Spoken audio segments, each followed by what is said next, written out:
জুলাই আগস্টে ছাত্র জনতার আন্দোলনের সময় রামপুরায় নিহত হন 28 জন, আহত হন আরও অনেকে। এই ঘটনায় সাবেক বিজিবি কর্মকর্তা কর্নেল রেদওয়ানুল ইসলাম সহ 4 জনের বিরুদ্ধে আন্তর্জাতিক অপরাধ ট্রাইব্যুনালে মামলা করে প্রসিকিউশন।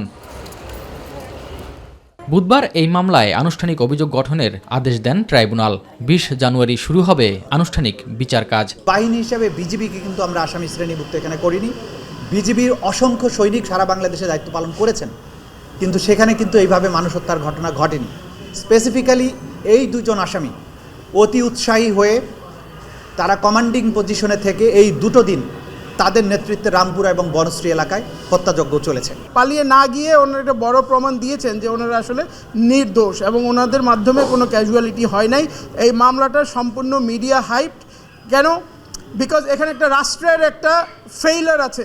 মঙ্গলবার টিএফআই সেলে গুমের মামলার অভিযোগ গঠনের দিন ট্রাইব্যুনালে উত্তপ্ত বাক্য বিনিময়ের বিষয়েও কথা বলেন চিফ প্রসিকিউটর। এখানে আইনে সুনির্দিষ্ট করে দেওয়া হয়েছে বিচারের যখন শুরু হবে তারপরে 3 সপ্তাহের প্রস্তুতির সময় দিতে হবে কমপক্ষে। সেখানে তারা 7 সপ্তাহ সময় এনজয় করেছেন, তার আগের 1 মাস 4 সপ্তাহ এবং যেদিন ডেট দেওয়া হয়েছিল তার থেকে পরবর্তী 3 সপ্তাহ। তা সত্ত্বেও তারা এই সময়ের জন্য আননেসেসারি ক্যাওস তৈরি করে কোর্টের মধ্যে সিচুয়েশন তৈরি করে তারা মিডিয়াতে আসতে চান। তারা এটাকে নিয়ে হাইলাইটেড করতে চান।